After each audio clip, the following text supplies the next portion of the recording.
Hello everybody, this is Andrew S. Gibson and today I am bringing you a perfect inspiration video on behalf of On One Software. Today I'm going to show you how to do one of my favorite things, and that is convert a color photo to black and white using Perfect Black and White.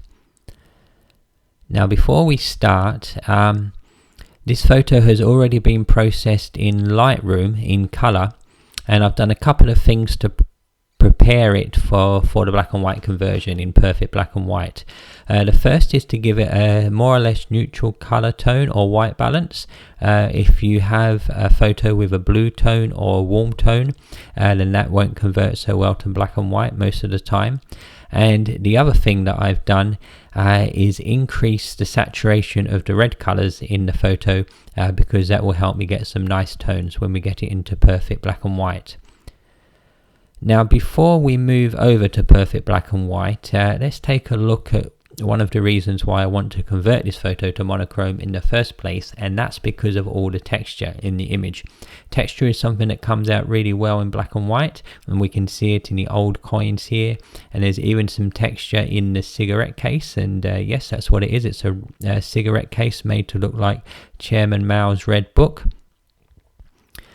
And all that texture will just look really nice when we get it into black and white. Okay, so the first thing to do is to move over to the black and white module, and I always choose edit a copy here, just for the simple reason that if I really like the photo and the way that it comes out, then I may make 2 or 3 different versions. So this retains the original so that I can do that.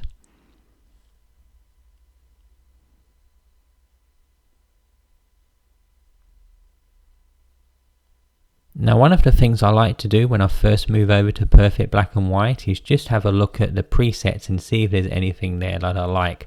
I have to admit that quite often I don't use the presets, but they are good for perhaps giving ideas or a little bit of inspiration. And of course sometimes you may want to use some of the old processes and things like that. They can look quite nice. So let's have a quick look at some of these. You'll see when you hover over the folders containing the presets, there's an icon here on the right, and if you click on that, then that brings up the photo and it shows you a preview of each preset which is in the folder.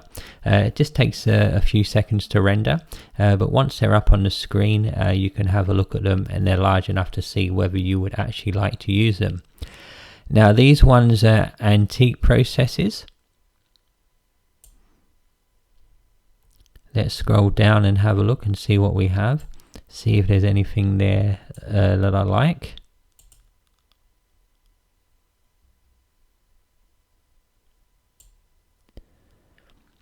So there's some interesting stuff here, I have to say. I think let's hope I get the pronunciation right here.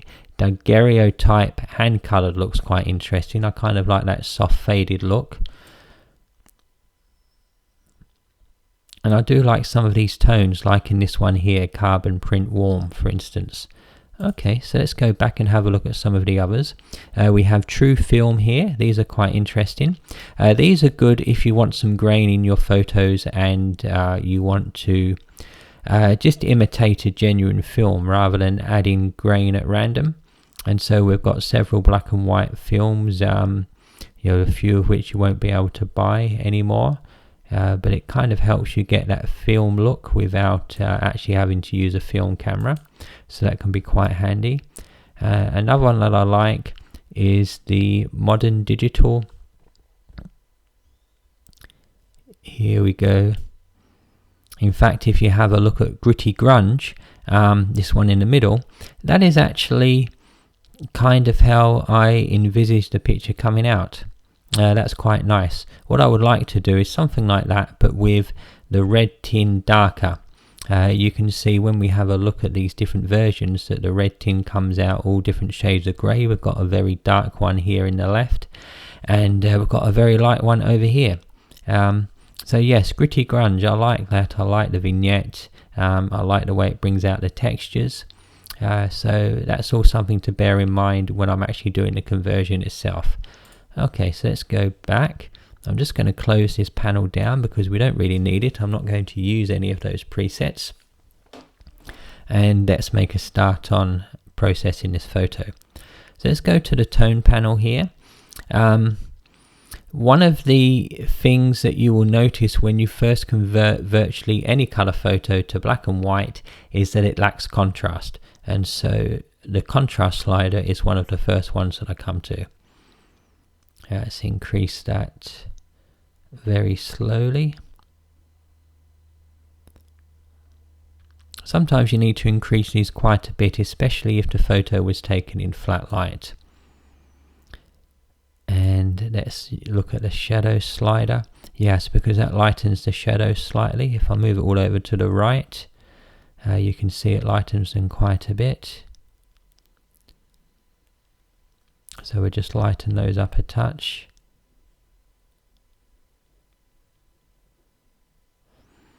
And the highlight slider will bring some details back into the highlights by making them darker. I don't think we really need to do that. Now we've got the detail slider.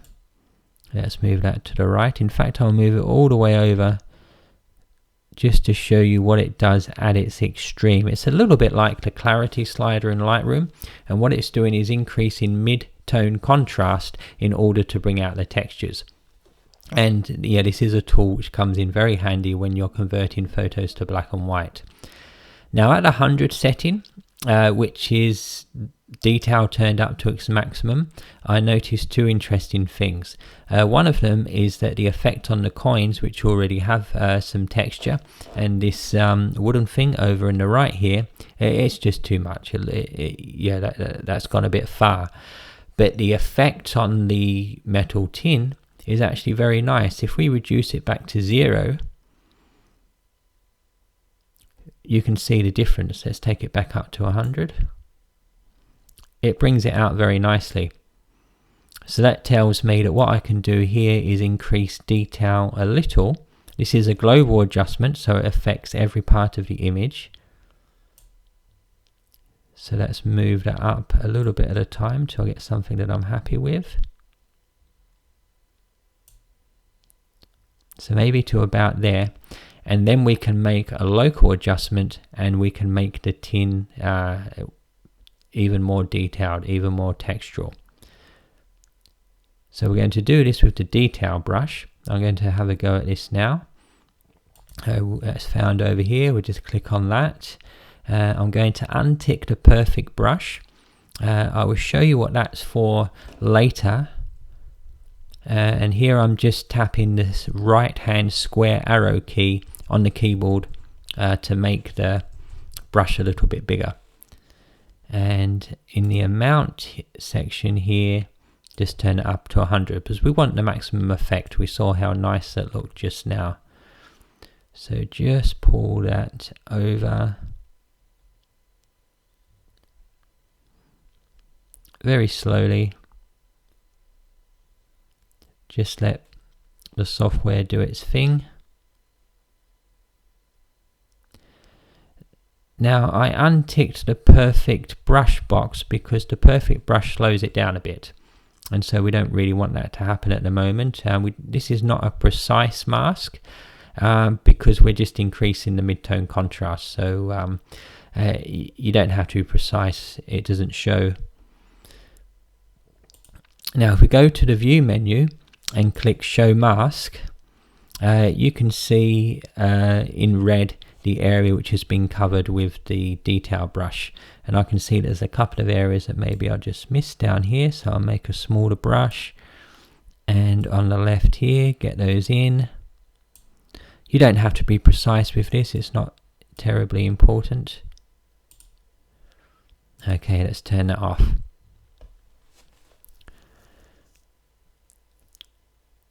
So already you can see here that we've made quite an improvement just by bringing out all of those beautiful textural details. Okay, let's close a couple of these down. Color response. This is an interesting one because this is where we're going to make the metal tin lighter or darker. Now the easiest way to use this is with the targeted brightness tool, which is over here on the left. I'm just going to click on that and we'll see how it works. I've just clicked on the metal tin and I'm going to move it left, and it makes it darker. Further left we go, the darker it goes. And if we move it right, then it makes it lighter, and you can go all the way over to there.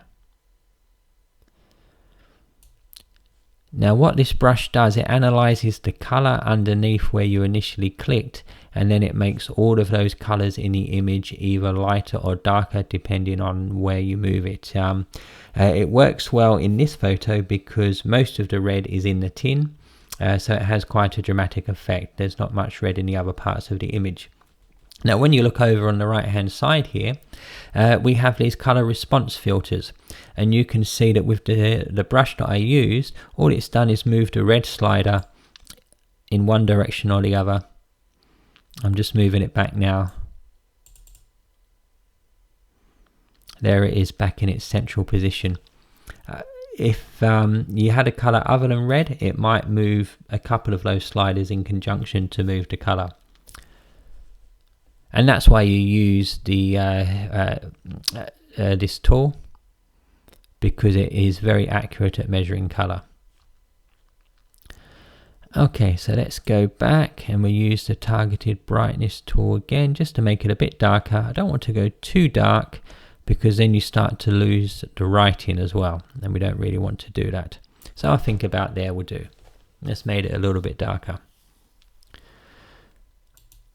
Now, one of the things I would like to do here is create a vignette, which you may remember from the preset I liked. I think it looked quite nice, it worked quite well. So let's have a look.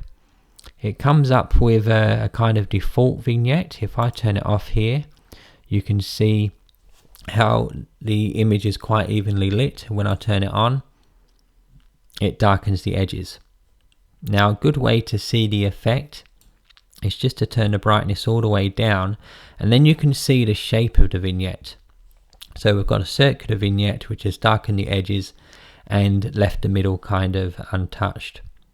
Now the reason I like to bring brightness down to -100 is because it lets me see the shape of the vignette, and then I can adjust it if I need to. So I think I'll increase the size a little.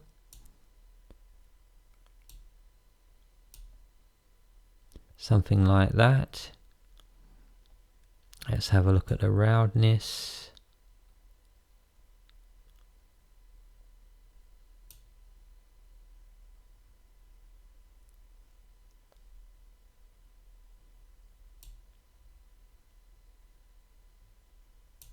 So yeah, we moved it up to 100.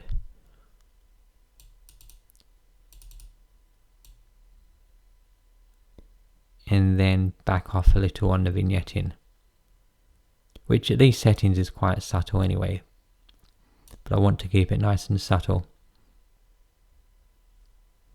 Oops, what happened there? Let's move it back down again. Okay, to about there I think is good. I'm just turning it off here just to have a look and see that I've got something that I like. Yeah, maybe a bit more. Yeah, that's better, something like that. Now another thing you can do with Perfect Black and White is to add borders, and that's definitely something you can't do in Lightroom, not very easily anyway. So let's have a look. Let's turn that on, and let's see if there's a nice border here which kind of fits in with the look of the photo. Now I'm going to go straight to my favorites, which are the sloppy borders, and the reason I like these is because they look like black and white photos that are printed in the darkroom with little bit of a light coming in around the edges of the film holder to create a black border. So we've got some nice ones here, and if I just run the mouse over the different titles, you can see what they look like.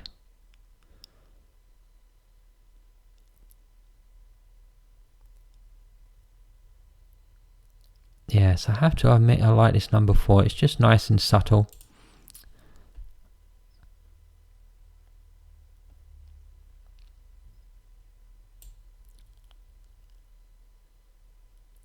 And I'm just playing with the size here. I think I went a bit too far. But you'll notice that where it's set to 0, it crops quite a bit of the photo. So we don't want to crop all of that. So let's just make it bigger. Let's crop as little as possible. I'm just moving it up one at a time here. Guess the next one will be too far here, just a little. So we'll leave it there, and that way I've cropped as little as possible.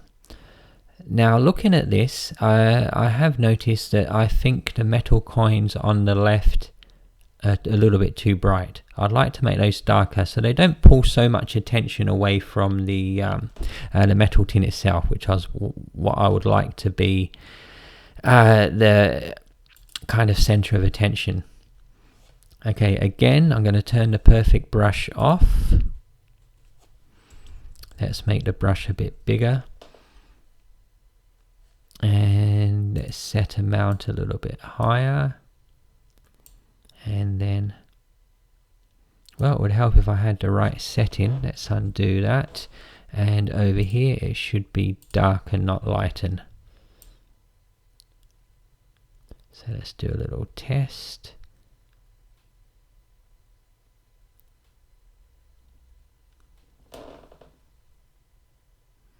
Actually, at first I thought that was too much, but I think that works. I'm just adding a bit more here. That definitely is going to be too dark, so let's undo that. Yes, I think that works quite nicely.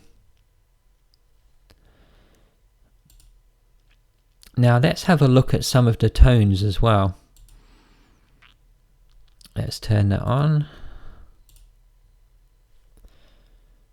And if I click this menu here,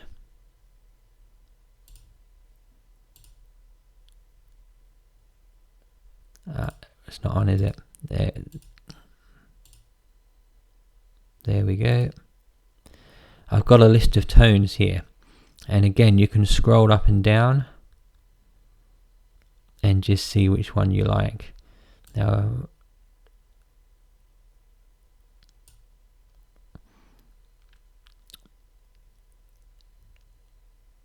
yes, the ones I like for this particular photo are the selenium ones. Just having a look at the blue ones here as well. They're quite bright. So I'm going to go for selenium 2. Selenium 3 is perhaps a bit too strong. Selenium 2 is a bit more subtle. So there you go. I think we're nearly finished for this version anyway. Let's just untick the preview box here so you can have a look at what the original color photo looked like. Yes, I quite like that. It's brought out the textures very nicely. Now there is something else I'm going to show you while we're here. Now normally I would make a second version of this photo, but today I'm not going to, because I'm just going to show you the effect, and it's using the Selective Color brush. Now this one I am going to enable Perfect brush. Let's make it a bit bigger. And let's keep it subtle. I'm going to move opacity down to about 20, see what happens. And you'll see what happens as I run the brush over the tin.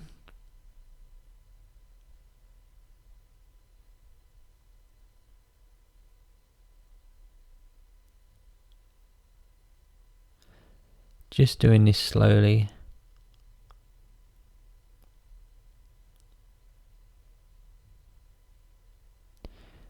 It's just bringing back the underlying colours underneath the tin. Really, it's just introducing a bit of colour back into the photo.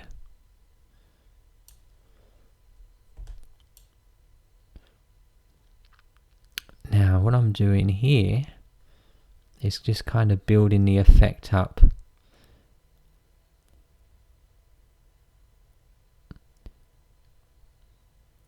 the effect of the brushes is cumulative, so you have to be careful that you don't do something where you can see the brush marks so it looks a bit unnatural, but as long as you follow what you did before, I think it looks quite nice.